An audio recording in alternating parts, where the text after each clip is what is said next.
Mails के case में usually ये बोला जाता है कि वो उतने चूजी नहीं होते और उन्हें जिस टाइप की भी फीमेल मिले वो उसके साथ मेट करने के लिए रेडी रहते हैं। और ये बात एक हद तक सच भी है, क्योंकि मेल्स के लिए रिप्रोडक्शन की कॉस्ट बहुत कम होती है, जिसकी वजह से उन्हें एक पार्टनर के बारे में उतना नहीं सोचना पड़ता जितना फीमेल्स को सोचना पड़ता है, और वो अपनी पार्टनर की बहुत सारी बुरी क्वालिटीज को इग्नोर भी कर देते हैं। लेकिन अगर आप ये जानना चाहते हो कि एक्चुअल में एक रिलेशनशिप को हेल्दी कैसे रखा जाता है, तो आपको थोड़ा पिकी बनना ही पड़ेगा और कई स्पेसिफिक टाइप्स की फीमेल से दूर रहना होगा। इसलिए इस एपिसोड में हम कुछ ऐसी ही फीमेल्स की बात करेंगे जो टॉक्सिक होती हैं और आपको उनसे दूर ही रहना चाहिए। Number 1, the princess. इस टाइप की फीमेल यूजुअली काफी ब्यूटीफुल होती है और इस वजह से उसे बचपन से ही हर समय कॉम्प्लीमेंट्स मिलते रहते हैं। पर जब एक बच्चे की हर समय तारीफ करी जाती है, उसे कभी भी डांटा नहीं जाता, उसके बुरे एक्शंस के बाद भी उसे किसी तरह के कॉन्सिक्वेंस नहीं फेस करने पड़ते और उसे हर चीज काफी इजीली मिल जाती है, तो उसमें एक सेंस ऑफ एंटाइटलमेंट आ जाता है कि मेरे अंदर तो कोई कमियां हैं ही नहीं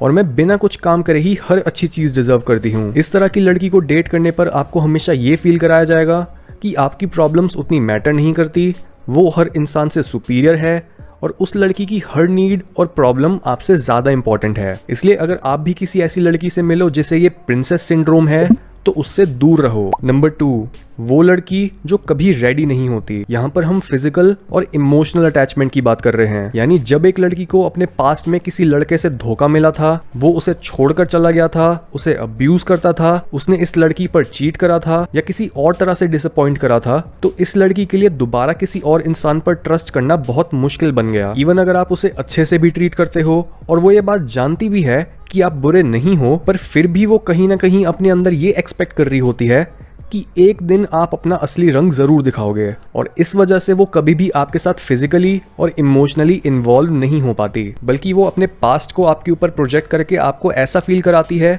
जैसे आपने कुछ गलत करा हो। जहां कई लड़कियां सिर्फ कुछ समय बाद ही अपने पास्ट रिलेशनशिप्स और ट्रॉमास को हील कर लेती हैं, वहीं कई लड़कियों के इमोशंस पास्ट में ही अटके रह जाते हैं। और अगर आपको लगे कि एक लड़की इस सेकंड कैटेगरी में आती है, तो उससे थोड़ा दूर ही रहो और कोई ऐसी स्वीट सी लड़की ढूंढो जिसके अंदर अभी भी होप हो और जिसके साथ आप एज एन इंडिविजुअल ग्रो कर पाओ। Number 3, the gold digger.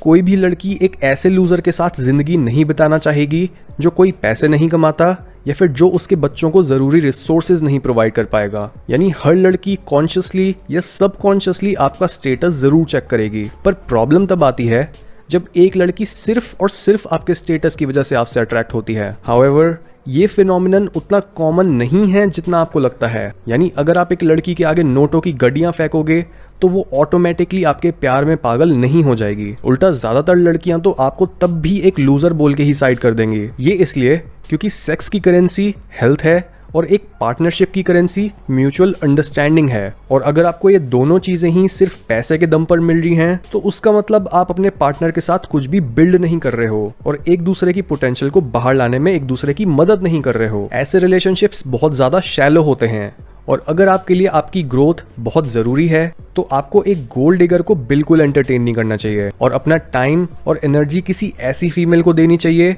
जो आपके बेस्ट वर्जन को बाहर लाए, ना कि सिर्फ आपके वॉलेट को। Number 4, the man hater. यहाँ पर सीधा सीधा बात आती है एक फीमेल और उसके फादर के रिलेशनशिप की, क्योंकि एक आइडियल मेल या फीमेल कैसा होना चाहिए, ये आइडिया हम अपने ऑपोजिट सेक्स पेरेंट से लेते हैं। यानी हर मेल के दिमाग में एक फीमेल की इमेज होती है और हर फीमेल के दिमाग में मेल की। पर इस केस में जब एक फादर अपनी बेटी को ढंग से ये नहीं समझा पाता कि एक मेल कैसा होना चाहिए, या फिर वो अपने खुद के कॉन्ट्राडिक्टरी एक्शंस की वजह से अपनी बेटी को कंफ्यूज कर देता है, तो इस लड़की को खुद ही एक्सट्रीम वेज में जाकर देखना पड़ता है कि एक आइडियल स्ट्रॉन्ग मेल कैसा होता है। ये फीमेल्स की बेसिक नेचर होती है कि वो मेल्स को टेस्ट करती हैं, क्योंकि कोई भी मेल आकर ये क्लेम कर सकता है कि देखो मैं अल्फा हूँ और मेरे जीन्स बहुत अच्छे हैं, और तभी फीमेल्स नेचुरली हर मेल को एक तरह से डोमिनेट करने की कोशिश करती हैं और देखती हैं कि वो मेल कैसे रिएक्ट करता है। क्या वो डर कर अपने कैरेक्टर से बाहर आ जाता है या फिर वो तब भी एक स्ट्रॉन्ग मेल की तरह अपनी बात पर डटा रहता है। बट जब एक लड़की को ये आइडिया ही नहीं होता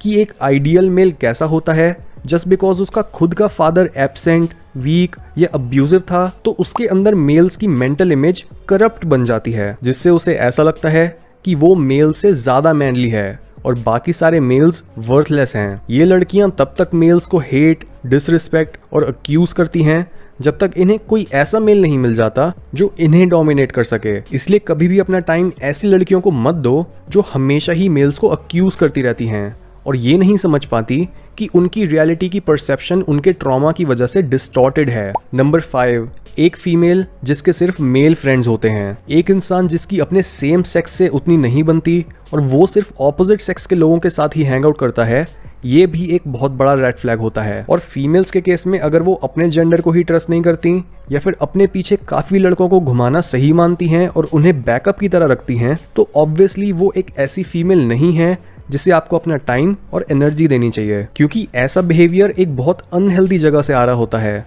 और ज्यादातर केसेस में वो ऐसे मेल फ्रेंड्स ही होते हैं जो बस एक मौके की तलाश में होते हैं। इसलिए इस तरह की फीमेल के चक्कर में पड़ना एकदम बेकार है। नंबर 6, द कंप्लेनर या फिर द विक्टिम। इन दोनों टाइप्स में ज़्यादा डिफरेंसेस नहीं हैं।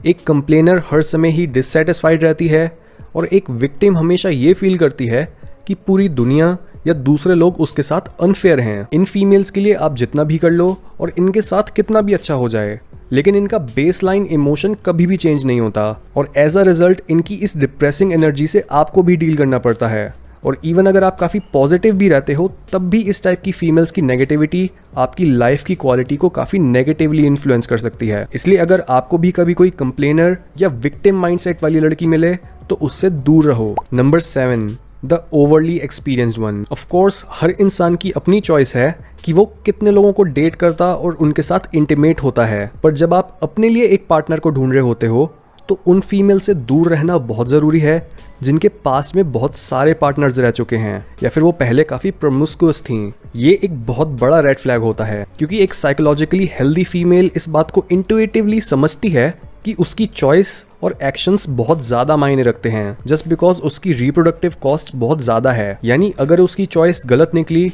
और उसने एक यूजलेस लड़के के साथ मेट कर लिया तो उसे उस लूजर मेल के अनवर्दी जीन्स को अगली जनरेशन में पहुंचाना पड़ेगा और ऐसी सिचुएशन एक फीमेल की बायोलॉजी के अगेंस्ट जाती है। इसलिए अगर एक फीमेल बार बार अपना पार्टनर चेंज करती है तो उसका मतलब वो पेरेंटिंग या अपने चाइल्डहुड एक्सपीरियंसेस की वजह से साइकोलॉजिकली ट्रॉमाटाइज्ड है और उसने अभी तक अपने आप को हील नहीं करा है। इसलिए ना तो आपको ऐसी फीमेल्स को कुछ बुरा भला बोलना चाहिए और एट द सेम टाइम आपको इनके साथ रिलेशनशिप में भी नहीं आना चाहिए। Number 8, the narcissist. यहाँ पर हम उस टाइप की फीमेल की बात कर रहे हैं जो काफ़ी सेल्फ सेंटर्ड होती है और उसे हर टाइम सबकी अटेंशन अपने ऊपर चाहिए होती है। अटेंशन और अप्रूवल लेने का इनका ये बिहेवियर कई फॉर्म्स में दिख सकता है, जैसे मे बी वो एक ड्रामा क्वीन है और हमेशा चीख कर और चिल्ला कर या बच्चों की तरह नाराज होकर अटेंशन अपनी तरफ लाती है, या वो बहुत गॉसिप करती है और इधर की बात उधर पहुंचाती है ताकि वो अपने सर्कल में पॉपुलर बन सके और सबका ट्रस्ट पा सके। या फिर वो एक पार्टी गर्ल टाइप भी बन सकती है